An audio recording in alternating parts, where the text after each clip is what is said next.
আপনার একটা ভাইপো, আপনার দুটো ভাইপো দুই দলে, আপনি কোন দলে যাচ্ছেন? এবং আপনার জামাই আর একটা নতুন দল ঘোষণা করেছে।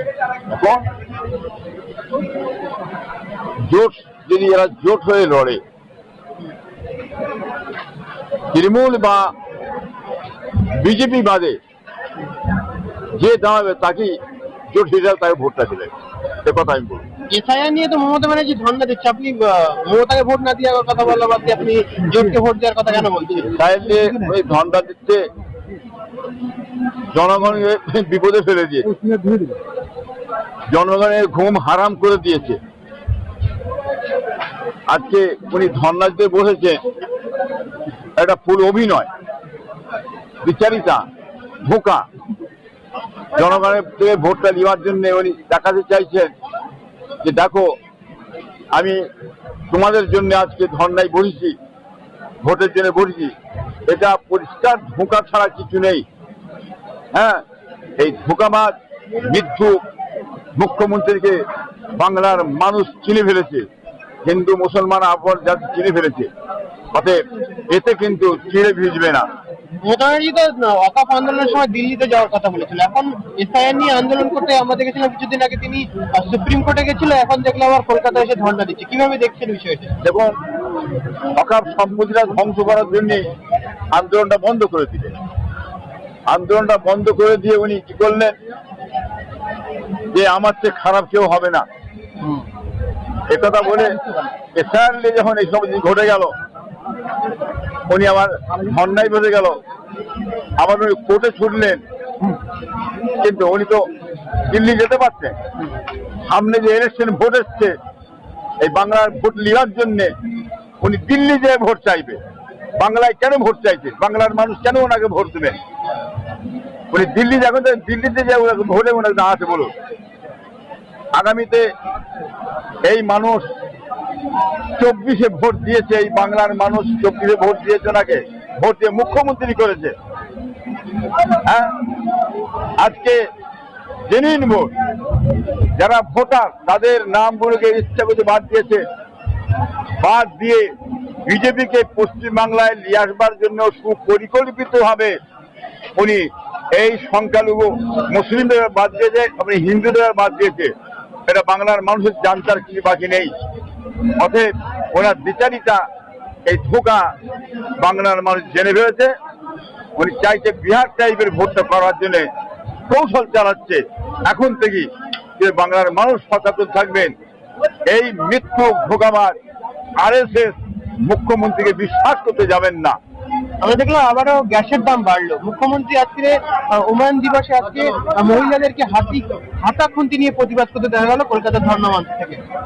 দেখুন, এখন হাতা খুন্তি নিয়ে উনি প্রতিবাদ করছেন, এটা তো আগে করতে পারতেন, এখন করছেন কেন? এখন তো ফুল অভিনয় করে ভোটটা নেবার জন্য উনি এই কীর্তিকারাম করে বেড়াচ্ছে। এটা কিন্তু বাংলার মানুষ ধরে ফেলেছে, এতে কাজ কিছু হবে না। আপনাদের তো প্রচুর ভক্ত মুরিদ, আজকে ফুরফুরা শরীফ ঐতিহাসিক স্থান হিসেবে আজকে শেষ দিন, প্রচুর মানুষ আজকে আসছে। আপনাদের ভক্ত মুরিদের জন্য কি মেসেজ থাকছে দরবারের পক্ষ থেকে? এখন লোক কেমন হচ্ছে আজকে ফুরফুরা শরীফ ঐতিহাসিক স্থান হিসেবে আজকে শেষ দিনে? দেখুন, রমজান মাসে গত বছর যে লোকটা হয়েছিল, এবছরে প্রথম দিন জুম্মা পড়েছিল, বিভিন্ন মানুষ জুম্মার নামাজের জন্য আসতে পারে না, বা ইমাম সাহেবরা আসতে পারে না। দ্বিতীয় দিনে আসরের পর থেকে লোক, অসংখ্য পরিমাণ লোক হয়েছে, চলা রাস্তায় মুশকিল হয়ে গেছিল। আজকে শেষের দিন যে লোক হয়েছে, এখন দেখা যাচ্ছে আপনার মিডিয়া, আমি বললে হয়তো বলবেন পীর সাহেব আপনারা নিজের নাম করতে পারেন, আপনার মিডিয়া ধনপোতা থেকে আপ টু উজলপুর মোড় অব্দি যে দেখুন, এখানে কতক্ষণ টাইম লাগে যেতে, কি মিনিট। এবং লোক কি হয়েছে, রেকর্ড ছেড়ে গেছে। এই 3 দিনে যে রেকর্ডটা 40 লক্ষ লোক, কিছু কম বেশি হবে যে লোকটা হয়েছে। লোক কম হয়েছে ওইসব হিংসুক, তোলাবাজি, ক্রিমিনেল, গুন্ডা, ছেড়ে খা মেরে খা, হ্যাঁ, পীর বিরোধী যারা, হ্যাঁ, যারা দাদা হুজুর কিবলার রহমতুল্লাহ ইরশাদ সাহেব বিরোধী যারা, তারা এই সমস্ত কার্যক্রমগুলো বলে মানুষকে ধোঁকা মারছে। দেখো ফুটপায়ে লোক যাই না কম হয়েছে, এতে চিনে ভিজবে না। এটা হচ্ছে আল্লাহর জ্বালানো বাতি, যে বাতি আল্লাহ জ্বেলিয়ে দিয়েছে সেই বাতিকে খুব দিয়ে নিবতে গেলে মুখ পোড়া হনুমান হয়ে যাবে। আজকে যারা বলছে লোক কম হয়েছে, তারা তখন মুখ পোড়া হনুমান হয়ে গেছে। বাংলার মানুষ তাদের চিনে নেন দেখুন। আর বাংলার মানুষকে আমি বলবো, আপনার দেখুন লোকটা কিরম হয়েছে সেটা আপনি বুঝতে পারবেন। এবং আমার এই মেহমানখানায় যে লোকটা হয়েছে আপনি দেখুন, ভিতর থেকে নিয়ে এখান থেকে নিয়ে চারটা লোক হয়ে আছে। আপনার মিডিয়া আপনার দেখুন, প্রত্যেক বছর রিসালের সমাবেশ সময় আমরা দেখে থাকি আপনারা উন্নয়ন নিয়ে একটি ক্ষোভ প্রকাশ করেন, এবছর কিন্তু অতটা দেখা গেল না। তাহলে সত্যিকারের কি ফুরফুরা শরীফে উন্নয়ন হচ্ছে? উন্নয়নটা কিছু আগে হয়নি। আগে যে বলছে উন্নয়ন হয়েছে, উন্নয়নের নামে মিথ্যে কথা বলা হয়েছে। রাজ্য সরকার টাকা দিয়েছিল, রাহুল বলরা খেয়ে শেষ করে দিয়েছে। অতএব উন্নয়ন কিছু হয়নি। কি বুঝলেন?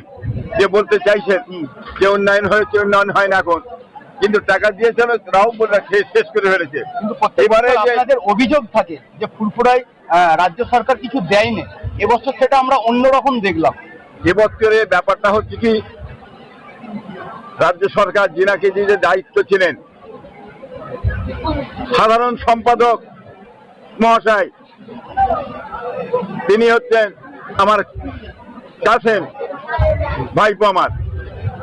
এই সাধারণ সম্পাদক বলে দায়িত্ব পড়েছে, উনি একজন পার্টির লিডার, পার্টির দায়িত্ব আছে ওনার। কি বুঝলেন? উনি বিভিন্ন এলাকায় যাচ্ছেন, বুঝলেন? এর আগেও কল্যাণ ব্যানার্জি এসেছে, এখানে সেনাশিস এসেছে, মুকুল এসেছে, ফেরাদ এসেছে, এনারা তৃণমূল পার্টি হিসাবে এসেছে। ওইরূপ আমার এই ভাইপো তৃণমূল পার্টির সাধারণ সম্পাদক হিসাবে তদারকি করছে, তারা তো ঘোরাঘুরি করছে। এখানে আরো নেতা আছে, বামপন্থীর নেতা আছে, গৌতম সেলিম, হ্যাঁ, আপনার সুজন, এখানে এসে থাকে অধীর, মিনান্না আব্দুল মান্নান এসে থাকে। তারা আমার ধর্মগুরু হিসাবে আমাদের কাছে আসা যা আশা করে, কথা বলেন। সেইরকম দ্বারা বিভিন্ন দলমতের লোক আমাদের কাছে আসে।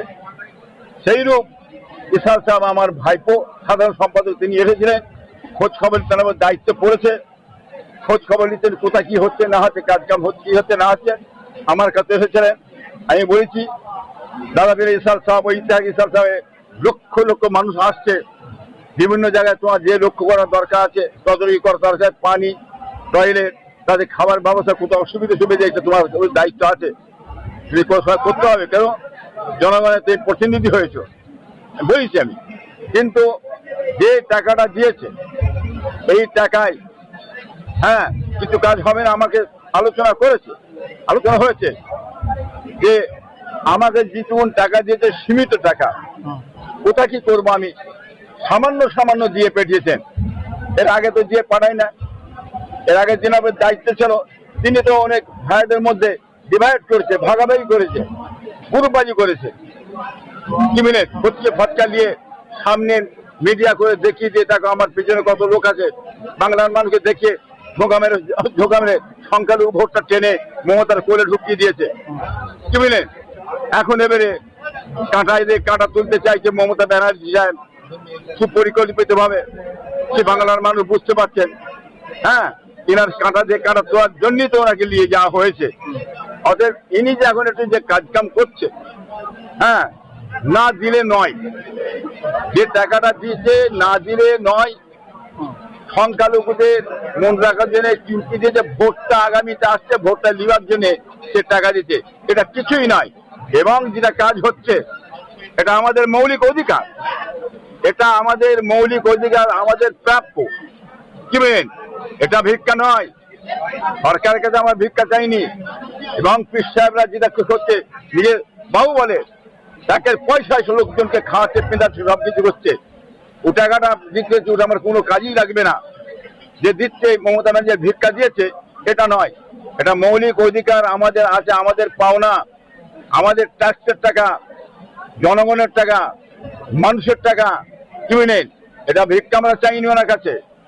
উনি যে টাকা দিয়েছে ভাববেন যে পীর সাহেবদের ভিক্ষা দিয়ে যে বলছে সে মূর্খ বাঁদর, অশিক্ষিত ভূত বর্বর সে নিতে ঝেড়ে মেরে কেটে দিয়ে ঘর বাড়ি বিল্ডিং করে সব ঝেড়ে দিয়ে করে দিয়ে আর ঘাড়ে চাপছে, ও কথা বলে চিড়ে ভিজবে না। অতএব ওইরকম তার বেঈমান মার্কা কাফের মোল্লা অনেক কিছু বলবে, অতএব এটা ভিক্ষা নয়, এটা আমাদের মৌলিক অধিকার, আমাদের পাওনা। আমরা চাইছি, দিচ্ছে না। আমাদের টাকা নিয়ে এই সরকার অন্য খাতে ব্যয় করছে, দিচ্ছে না, চেপে রাখছে সংখ্যালঘুদের জন্য। কি বলেন? এটা বাংলার মানুষ জানেন। আপনারা এই কথা আমি বলতে চাই যে আগামী ইলেকশনে আপনারা উচিত শিক্ষার জবাব দেবেন। আপনি দেখেছেন যারা প্রকাশিত উন্নয়ন নিয়ে মাথা মারছে, তারা আজকে বিরোধিতা করছে সরকারের। তো গতকাল দেখলাম ফিরাবাকিন সহ আরো তৃণমূল নেতারা এসেছিল, তাদের কাছে কিন্তু তৃণমূলের প্রশংসা হঠাৎ করে প্রশংসা করছে। কি বলবেন এই যে বিচারিতা? দেখুন, এখনই সরকারের বিরোধিতা করছে, এখনই আমার নেতারা এলে তার সামনে প্রশংসা করছে। ডালমে কুছ কালা হয়, সেটা আপনারা নিজেরা বুঝতে পারছেন। কি বুঝলেন? আজকে দায়িত্ব চলে গেছে অন্য জায়গায়। সেটা বাংলার মানুষ আপনারা বুঝুন। উনি তো এতদিন ধরে উন্নয়ন করেছে বলে বহুত কিছু বললেন, উন্নয়নের জোয়ার ভেসে গেছে, এটা হয়েছে ওটা হয়েছে। আজকে উনি বলছেন কেন উন্নয়ন হয়নি? এত হচ্ছে যে কোটি কোটি টাকা দিয়ে সে টাকাটা কোথায় গেল, কোন রাও বলে পেটে গেল? এটা বাংলার মানুষ জানেন না কি করেছে। এখন তো আপনার সাধারণ সম্পাদক কাসেম সাহেবের হাতে যাওয়ার পরে সেটা বুঝতে পারছেন। কি বলেন? ওই জন্যই আমি বলি কাঁটা দিয়ে কাঁটা তোলাতুলি হচ্ছে, এই সরকার সেই কাজ করছে। কি বলেন?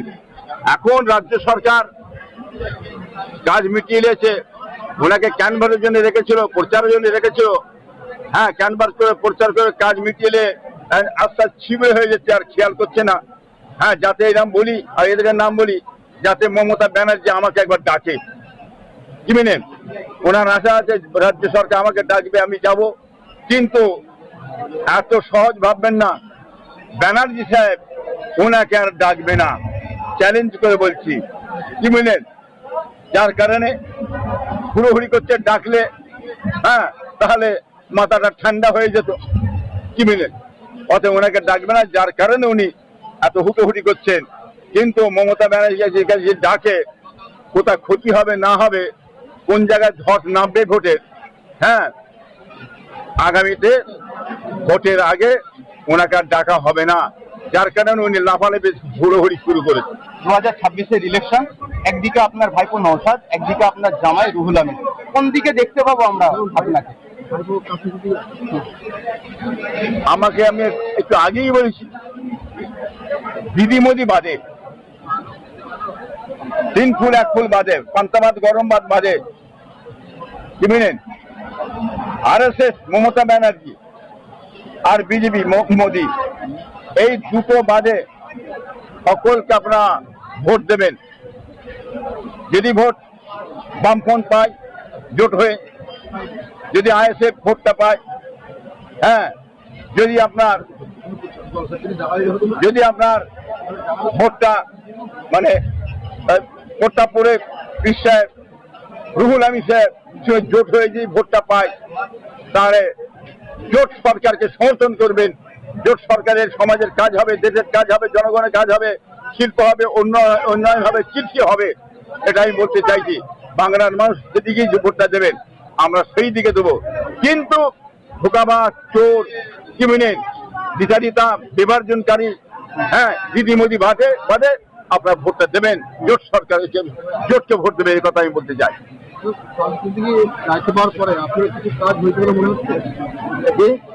কাসেম সিদ্দিকীর দায়িত্ব পাওয়ার পরে কিছু উন্নয়ন হয়েছে বলে মনে হচ্ছে? কাসেম সিদ্দিকী দায়িত্ব পাওয়ার পরে এতদিন হয়নি কিছু, রাও বলে পেটে গেছে। ওনার হাতে পড়ার পরে কিঞ্চিত কাজ হয়েছে। আমার 20,000 পানির দরকার, 2,000 দিয়েছে। আমার 15,000 বিষের দরকার, 1,000 দিয়েছে। লাইট দরকার 500, সে জায়গায় 50টা দিয়েছে, কি 100টা দিয়েছে। পুজোর ব্যবস্থা দরকার আমার বিশালভাবে, চিন্তিত করে দিয়েছে না দেওয়ার ভিতরই। কিন্তু ভাইপো বলছে আমার কাছে সেরকম তো টাকা নেই, আমি কি করে কি করব, বিশাল জায়গা। অতএব না দিলে নয়, এই যে রাজ্য সরকার চিন্তিত একটু দিয়ে সংখ্যালঘু ভোটটা টানার জন্য এই কাজটা করেছে, অতএব বিশ্বাস করতে যাবেন না। কি বুঝলেন? আপনি এটা ভাববেন আমি যে কথা বলছি, কিন্তু আমি বিশাল সাহেব সংক্রান্ত বিষয় হিসাবে এ কথা বলছি। কিন্তু মমতাকে বিশ্বাস করবেন না, বিচারিতা, ধোঁকাবাজ, মিথ্যুক, সংখ্যালঘুদের কোনো উন্নয়ন কাজ করে না। কি বুঝলেন? অতএব কৃষি, শিল্প, চাকরি করে না, বিশ্বাস করতে যাবেন না। আজকে ভোটটাকে ইসরায়েল দিয়ে মানুষকে চিন্তায় ফেলে দিয়েছে, ঘুম হারাম করে দিয়েছে। বিশ্বাস করবেন না। আগামীতে দিদিমুদি বাদে আপনারা ভোট যাকে খুশি দেন, এই কথাই বলবো আমি। সংখ্যালঘুরা কি তাহলে ভোট ব্যাংক হয়ে রয়ে যাবে? সংখ্যালঘুদের ভোট ব্যাংক ছাড়া কিছু নাই। চায়ের কাপ, চা খাওয়া হয়ে গেলে কাপটা নিয়ে ডাস্টবিনে ফেলে দেন। কি বুঝলেন? সংখ্যালঘুদের নিয়ে এই সরকার খালি খেলা করছে। কি বুঝলেন? সংখ্যালঘুদের কিছু উন্নয়ন বলতে যাই নেই, দেবে না। আগে অনেক হচ্ছে দায়িত্ব ছিল, কারণ আপনার পাহাড়ে দাঁড়িয়ে যখন আপনার বিপদের সময়, যখন মাথায় আপনার চোট হয়েছিল, বসে রং আছে, তাদের হাত থেকে তো এখন দায়িত্ব চেঞ্জ হয়েছে। কি বলবেন? দেখুন, আগে যে জিনিসটা ছিল, ভারত স্বাধীনের পর থেকে ফুরফুরা শরীফে আজ অব্দি বামফ্রন্ট কংগ্রেস সরকার যে প্রশাসন পুলিশ পাঠায়নি। এই তৃণমূল সরকার আসার পরেতে আমার ভাই মানে আইএসএফ করার জন্য তার বাড়িতে রাত্রি অ্যাটাক করেছে, এটা আপনারা জানেন। এবং পঞ্চায়েত ভোটের সময় 1 থেকে 1,500 পুলিশ এসে ভাঙ চুর করেছে, বোমবাজি করেছে, আধুনিক গ্যাস মেরেছে, এবং একটা পাথর আমার প্রশাসনের দিকে এসে আমার মাথায় পড়ে গেল, কে মারলে বলতে পারছি। এটা আপনারা দেখেছেন। অতএব আমার যিনি বলছেন মাথায় উনি রং লেগিয়ে দিয়েছেন, আবার তিনি বলছেন এখন বর্তমানে উন্নয়ন হয়নি। তাই এনার বিচারিতা বাংলার মানুষ বুঝতে পারছেন না। অতএব এ কথা বলে হবে না। বাংলার মানুষ ওনাকেও চেনে নিয়েছে, আর দিদিমণি আপনাকে খুব ভালো মতো জেনে নিয়েছে আপনি কি করতে চাইছেন, সেটা জেনে নিয়েছে। আগামীতে কিন্তু সংখ্যালঘু ভোট আপনাকে যাবে না। আমি সংখ্যালঘু মানুষকে বলবো, জাতি ধর্ম বড় নির্বিশেষে হিন্দু মুসলমান যারা আছেন, বলবো খবরদার এই ধোঁকাবাজ মিথ্যুক মুখ্যমন্ত্রীকে মেনে নেবেন না। বাংলা বাঁচান, দেশ বাঁচান, দশকে বাঁচান, কর্ম যাতে হয় সে কাজ করুন। দিদিমোদি বাদে যাকে খুশি আপনারা ভোট দেবে, খবরদার দিদিমোদির মুখের দিয়ে তাকাবেন না, নিষেধ করলাম।